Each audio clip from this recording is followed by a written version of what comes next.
From CBS News, Texas gunman wore property of Allah hoodie, an Iranian flag t-shirt during the attack, had photos of Iranian leaders at home, sources say. CBS News has obtained a new photo of the gunman who police say killed 2 people and wounded 14 at a bar in Austin, Texas. The photo shows the gunman, Nadaga Diagni, after he was killed by police. It shows the clothing he was wearing during the attack, including a shirt with a design similar to the Iranian flag. Asked about the shirt at a news conference Monday, Alex Duran, the acting special agent in charge of the FBI's field office in San Antonio, told reporters that investigators were looking into what connections the shooter may have had. Any declarations on what led to that motive would be premature, Duran said. The shooter was also wearing a sweatshirt that said property of Elaad during the attack, according to 2 sources familiar with the investigation. That description matches a photo obtained by Fox News that appears to show the gunman carrying a long gun. Now, I don't think you're wrong in your concerns, but I would say if that is going to happen, or that if that were the case, if there is so many sleeper agents here, then why would they not have attacked right after we, basically took out the Ayatollah? I imagine that would be kind of the catalyst. It's like, if you're here in the U.S. and you're hiding among the U.S. population, if the U.S. attacks and if they kill the Ayatollah, not just the attack, but actually take out basically all of the command structure in the first hours, wouldn't that be the catalyst to say, okay, now's the time to retaliate. Let's go and attack now, because this gunman seems like he was a lone wolf. That's what it kind of points at right now, at least. Obviously, it's one guy. It wasn't a cell. It was a dude that probably was upset that the U.S. was attacking, and he took it upon himself to go to a soft target, a bar in Austin. What would you say to someone that says, well, where are these attacks? How come they're waiting? It's such a hard thing to answer, right? I mean, it's art of war, right? It's all deception, right? When you're strong, you act weak. When you're weak, you act strong. I mean, it's this. So that would be the obvious thing, right? Is to do that. But is that necessarily what would happen? Like, I don't know.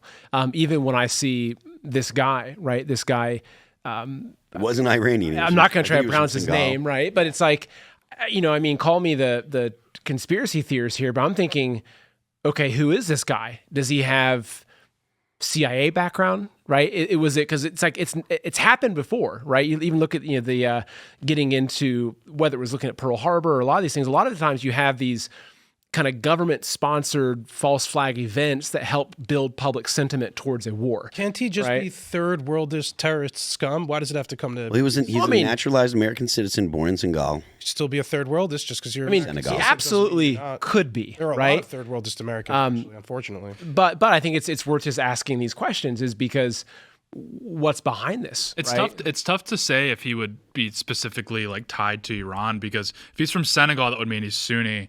Obviously, Iran is a Shia country, so I kind of lean towards Elaad's that this is probably a schizophrenic third worldist who would be upset with any third world country or non-American, non-Western aligned country being bombed. He's probably equally as frustrated with Venezuela. There's a huge contingent of these people all across the third world who just, again, hate white people specifically and get really upset when white people do white people things, which is get people in line sometimes. So these types of guys just get completely fired up, and that's why I think a little bit of schizophrenia, a little bit of third worldism. It's like you take your pick. What's going on? I mean, this guy was a citizen, so I think that he might get passed over with my prescription, but I think that this only kind of adds strength to the argument. It's time to continue or to ramp up deportations of people from countries that don't align with our values, right? Like, I know that there's a lot of people that think that the idea of ending immigration for a decade or two, think that's a little too extreme. They think that deporting people is too extreme. But I really do think that it's probably necessary to start really focusing on getting people that are not American citizens, that come from cultures that don't align with the United States, and sending them home. The United States does not have magic soil. Just because you come here and land on the U.S. doesn't make you into someone that loves democracy, that loves a representative republic. And the United States has no obligation to allow people that hate our way of life and don't understand or can't relate to our governmental structure and the way that we live. We have no obligation to allow them to stay. Mm-hmm. Back. I also one more point to your question on timing, right? You'd asked, the timing of would it make sense if right after an attack like this, that's when you see these cells activated. And I think that if you're looking at, say, Iran acting in isolation, perhaps, but if you're looking at Iran as being part of a much bigger proxy war and a much bigger war that ties in the CCP, Russia, like I think the CCP, as much as we've been focused on, okay, people coming across the border, it's a lot of these, kind of dangerous people from terrorist countries, right? What they call the special interest aliens, right? These people coming in here that they're getting flagged. Okay, hey, this guy's from Somalia, terrorist background. I think that the big concern I have is the Chinese. There's a lot of Chinese students that are trained, that they're operatives, right? And so in terms of timing, is it, if there's going to be some sort of domestic attack, say a series of coordinated terrorist attacks in America, is it the Iranian leadership that's coordinating that, or is it the CCP, right? Because the CCP might be saying, hey, look, all of these Iranian cells, hold off, because we've got this event that's going to happen that's going to tie into something with Taiwan, et cetera. So the timing could be something much bigger than just the Iranians retaliating for the death of their own leader. Yeah, your estimation about China, I'm 100% in agreement. I think I say it over and over. China is an adversary. Every single person in the United States that has Chinese family, that's a Chinese national that has family, all of their family is a pressure point. The Chinese has no compunction with throwing people in jail, torturing people in order to apply pressure to people that are here. Every Chinese person that's here that has family back home, that's not a citizen, if they're a Chinese national, they are absolutely a security issue. And I think that they should all be sent home, because as long as China is a threat to the United States, I think that they're a vector for attack in some way, whether it be industrial espionage or something like you were saying, like some kind of sleeper cell. I don't know how many Chinese nationals came over the open border when Biden was the president, but I'm sure that it's in the tens of thousands. And that kind of threat is something that the government cannot ignore. And it's not taking nearly enough action to mitigate that threat. Well, I think this is why, okay, we're already at net negative migration. This is why the Trump administration needs to go further and pursue remigration, where you need to start taking a look at these people that have come here in the last 40 to 50 years under this, effectively since the 1960s, they've blown the barn doors wide open on immigration. You need to start taking a look at these people's paperwork. This is what we call paperwork Americans, because clearly this citizenship didn't do anything for him. The pocketbook constitution didn't do anything for him. We need to start asking questions. What can someone from Senegal offer the United States? Okay, there's exceptions, but exceptions don't disprove the norm. We don't design our public policy off of exceptions. So we need to start taking a look at these countries and saying, there's probably not much they can add by having them on a list. We need to start sort of consolidating who's going to most easily assimilate into the United States, and then go from there. And then, start pursuing remigration for a lot of these people. The fact that we've brought in people in the last 60 years who have very, very, very strong opinions on conflicts that have nothing to do with us already shows that our immigration policies failed. The fact that whenever India and Pakistan went at it, you had fights in strip malls in Dallas. That tells you all you need to know, that this immigration policy over the last, this post-1960s consensus of our immigration, of the way that we conceptualize ourselves as Americans, where we're just an idea and we're not actually a real nation with a real history and a real shared lineage, just absolutely ridiculous, and it's failed us, and we should just see, I don't know how many more people need to die before we give up on this retarded experiment. Good say. I think one of the most fascinating parts of this story, and if we zoom out a little bit more to the whole Iran situation, is, again, it's really fascinating how much of a paper tiger Iran's turning out to be. In the past, we would have feared the terrorist attacks was like the Beirut barracks bombing, or in 1992, there was an Israeli embassy bombing by Hezbollah in Buenos Aires. And they were these major terrorist attacks. If all that Iran is able to muster up is, a dozen casualties through like a half dozen countries throughout the Middle East, it's kind of underwhelming. It's actually very underwhelming. Considering what the conventional wisdom was surrounding Iran for the longest time. I remember being reliably told that if anything were to happen to the Ayatollah, that, Israel would be wiped off the map. Yeah.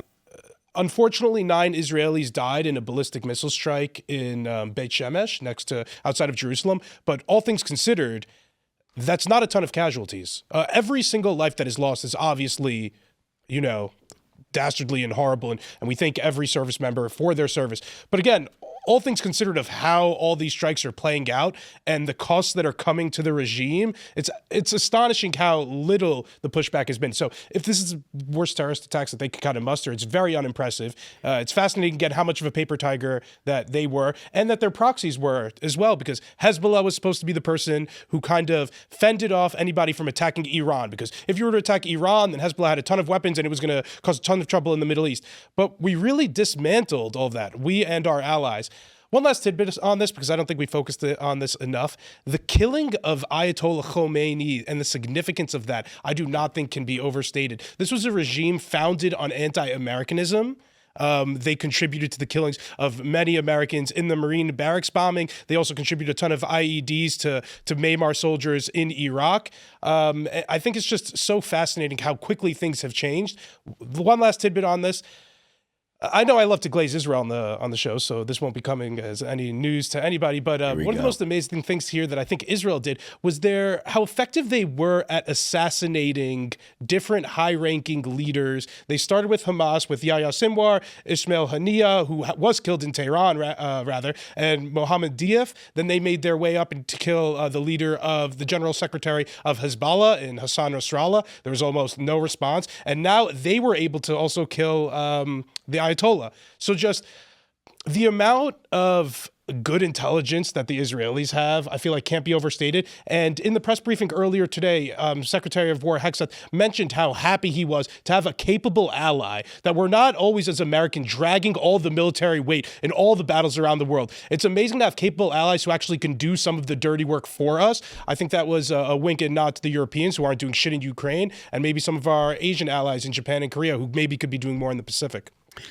I do believe the strike that killed Khamenei, that was using U.S. intelligence. I think that's what Kane said. I think a lot of these are being conducted with U.S. intelligence. I mean, to your point, though, I mean, look, it's neither here nor there in Israel, but it sends a huge wake-up call to our EU. You really think France would be providing this level of support if we were engaged? Do you think they have the capabilities to really go down the list of military leaders and not only there, the undersecretary, the undersecretary, right, the assistant, the secretary. So just really, because Israel's been in fight mode for so long that obviously they're going to be like a well-oiled machine when it comes to these sorts of things. At least since October 7th. I'm just so skeptical that. Like you have to think about like all these nation rebuilding projects that have occurred and like that the Americans have participated in. These take very, very long times. Iran is a massive country. Again, I know there is we've seen these protests and these sorts of things, and there is like a liberalizing sort of force, especially among the youth that's going on in Iran. But I'm just so skeptical that this is just going to be an easy because look at Venezuela. I mean, Venezuela, it's the same regime in charge. For the record, I don't know if anybody's been keeping tabs on Venezuela. The operation was really cool and everything, but all that we're really looking for, I don't think we're actually going to get a regime change in Iran. I think a best case scenario is the current regime just moderates, because that's just we don't even engage in regime change in Venezuela, and that's in our backyard. So you think we're not past the point of no return in Iran? You think we could mog their Ayatollah and then the regime will just be like, you know what, actually, you killed our highest Shia Islamic cleric, but we might get over it. We won't issue fatwas against I agree, because you've made that point twice, as you've said. Initially, the reason this happened in the first place is because Trump's ultimatum was you can't have a nuclear program, and then as we found out in Switzerland and Oman, the one thing that they really want is a nuclear program. So then war has to happen. That's what happens. It was that's just the natural conclusion when those Bismarck said, like, when politics, it's a natural conclusion of politics is war. Politics is war by other means. Yeah, exactly. So so we have that. So it's like so that was just inevitable. And then in addition to that, I mean, you just see that with Iran, they're just a paper tiger. They really are. They don't have the fight in them. Maybe Israel just really has that mog. Israel might have that dog in them. The United States certainly does. So I'm just like, I don't see a situation. I think Iran will just roll over and just say, fine, no, because that's what Venezuela is doing right now. And Venezuela is the same thing. Venezuela and Iran, they're both saber waggers. I think Iran's a lot more capable than Venezuela, but Iran they're a saber wagger. The Ayatollah is just firing tweets off left and right. It's so refreshing to have a decent, capable ally, especially at a time where Qatar says we can't use our military bases bases in their own country. I don't know what the fuck we're paying them for when we can't use the military base that we're paying for in their country. Same with the UK, actually. You know, one of our closest and oldest allies said we weren't allowed to use our air bases in that country. However, we will use our air defense missiles to defend those countries. So when we have, you know, allies like those, I don't know, do we even need enemies? It's really concerning, I think, in the Europeans. So when we do see Israel, I think, doing so well, frankly, compared to our other allies, it is refreshing. And I think they appreciate that, particularly in the Pentagon as well. Well, I think Israel had to step up here because I do agree with Rubio's consensus that this is what it appears to be, is that they did start the conflict and sort of issued an ultimatum to the Americans, which is like, hey, do you want to get hit now or do you want to get hit later and be ready for it? And then we took, okay, well, if you guys are going to do this. So they had to bring their A game. They couldn't half-bake this. If I could open this up to the whole panel, if anybody had thoughts on this. Do you think we're heading towards a fork in the road where if a large amount of casualties are had, the president would decide to double down or would decide to wash his hands of this completely because the American public wouldn't be able to stomach maybe hundreds of American service members dying in their line of duty? My opinion is the only way out is through. If they don't complete the mission, then the whole presidency is going to be looked at as failure. He's got his approval ratings are lukewarm as it is.